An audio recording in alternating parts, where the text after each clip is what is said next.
هرب من البلاد ونفد، فر كالجبان في الليل والكل هاجع. تخيل مسلسل يضحكك على وجعك لمدة 30 سنة. دخلك هذا برنامج مرايا، ليش ما عادوا حكوا لنا اياه؟ تعرف إنه حافظ الأسد حكى لياسر العظمة احكي شو ما بدك وأنا جاهز أعطيك الأفكار، بس ياسر العظمة سواء كان مجبور أو لا قدم نقد ما تعدى الخطوط الحمراء، لكنه وصل النقطة بامتياز. وإذا أحب أحدكم أن يكون عنه المدافع فسوف يكون نصيبه حسرة وكمد. مريم كوك بكتابها سوريا الأخرى وصفت هذا الإشي بأنه الفن بيكون بالظاهر نقدي ولكنه بفهوى يخدم السلطة، والنظام سمح لمرايا إنه يكون لأنه أداة تنفيس للشعب. ليزا ودين الكاتبة الأمريكية قالت بكتابها السيطرة الغامضة إنه هذا النقد جزء من خطة النظام، احكي بس ما تقرب من المحرمات، وهذا كان سقف مرايا. بعد 2011 كانوا السوريين عم بيستنوا هالمرآة اللي كانت تعكس كل إشي فيهم إنها تحكي، لكن ياسر العظمة صمت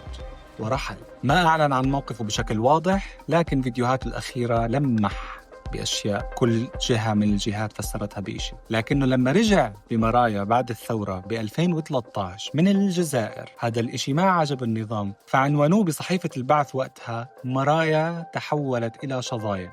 وياسر العظمة رجع لسوريا ب 2019، وأول ما حط رجله استدعوا المخابرات مرتين بحسب وسائل إعلام محلية، وكان التحقيق بأسلوب ودي وطلبوا منه أنهم يعملوا مرايا 2019، لكن هذه المرايا لهلأ ما أبصرت النور لأسباب ما حد بيعرفها. وذاك مصير من كان خائنا وعدوا للبلد. فالسؤال هون، هل نقد الماضي يغطي على صمت الحاضر؟ هل لوحات مرايا كانت كفيلة ما تخلي الفنان يعبر عن رأيه؟